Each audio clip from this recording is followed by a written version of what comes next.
আসসালামু আলাইকুম ওয়া রাহমাতুল্লাহ। আশা করি সবাই ভালো আছেন। আজকে আপনাদের সাথে শেয়ার করব কাঁচা কাঁঠাল দিয়ে মুরগির মাংস রেসিপি। এই রেসিপিটা এতটাই মজা, একবার বাসায় তৈরি করার পর বারবার ইচ্ছে করবে খেতে। তো এখন যেহেতু কাঁঠালের সিজন, অবশ্যই এই রেসিপিটা একবার হলো ট্রাই করে দেখবেন। এখানে আমি কাঁচা কাঁঠাল রান্না করার জন্য মুরগির মাংস নিয়েছি। মুরগির মাংসটা আমি আগে থেকেই লবণ হলুদ দিয়ে মেখে নিয়েছিলাম।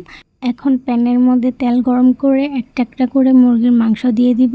মুরগির মাংসের টুকরোগুলো কিন্তু আমি বেশি বড় করিনি, একটু ছোট ছোটই করেছি।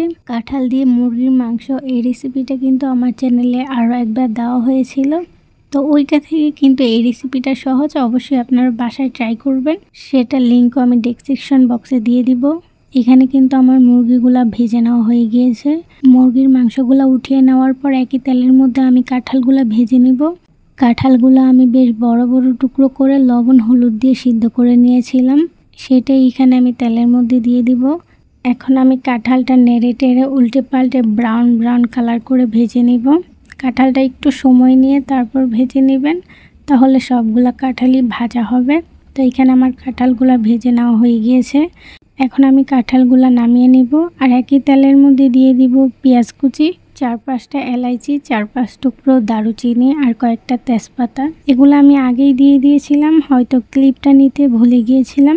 তো যাই হোক, পেঁয়াজটা একটু ব্রাউন কালার হয়ে আসলে এর মধ্যে আমি কিছুটা পরিমাণের পানি দিয়ে দিব স্বাদ মতন লবণ, 2 চা চামচ আদা রসুনের পেস্ট, 1 চা চামচ হলুদের গুঁড়ো, 2 চা চামচ মরিচের গুঁড়ো।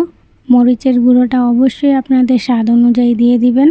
এই মশলাগুলো পানির সাথে মিক্স করে এখানে আরও মশলা দিয়ে দিব 1 চা চামচ ভাজা জিরার গুঁড়ো, 1 চা চামচ ভাজা ধনিয়ার গুঁড়ো। এই দুইটা উপকরণ আপনাদের ভেজে গুঁড়ো করেই দিতে হবে, নয়তো আপনারা কাঁঠালের যে আসল টেস্টটা ওইটা পাবেন না। তো এখন আমি মশলাটা বেশ কিছুক্ষণ সময় নিয়ে একটু কষিয়ে নিব।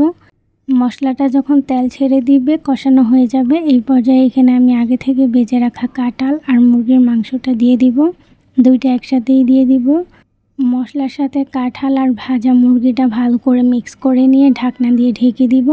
ঢাকনা দিয়ে ঢেকে প্রায় 10 থেকে 15 মিনিটের জন্য মাংসটা আর কাঁঠালটা ভালো করে কষিয়ে নিব। কষিয়ে নেওয়া হয়ে গেলে এখানে আমি পরিমাণ অনুযায়ী তরকারির ঝোলটা দিয়ে দিব।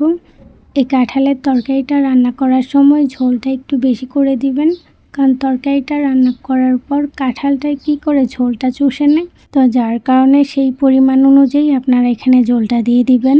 এখন আমি কাঁঠালটা রান্না করে নিব প্রায় 15 থেকে 20 মিনিটের মতো। কাঁঠালের তরকারিটা নামানোর 2 থেকে 3 মিনিট আগে এখানে আমি দিয়ে দিব 1/2 চা চামচ ভাজা জিরার গুঁড়ো, 1/2 চা চামচ ভাজা ধনিয়ার গুঁড়ো। তো এখানে কিন্তু আমার তরকারিটা রান্না করা হয়ে গিয়েছে, আর কালারটা তো আপনারা দেখতেই পারছেন।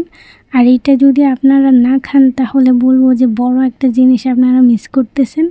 অবশ্যই বাসায় একবার হলো ট্রাই করে দেখবেন। আর এখন যেহেতু কাঁঠালের সিজন, এখন অ্যাভেলেবেলই গাছের মধ্যে পাওয়া যায়, অবশ্যই ট্রাই করে দেখবেন। তো আল্লাহ হাফেজ।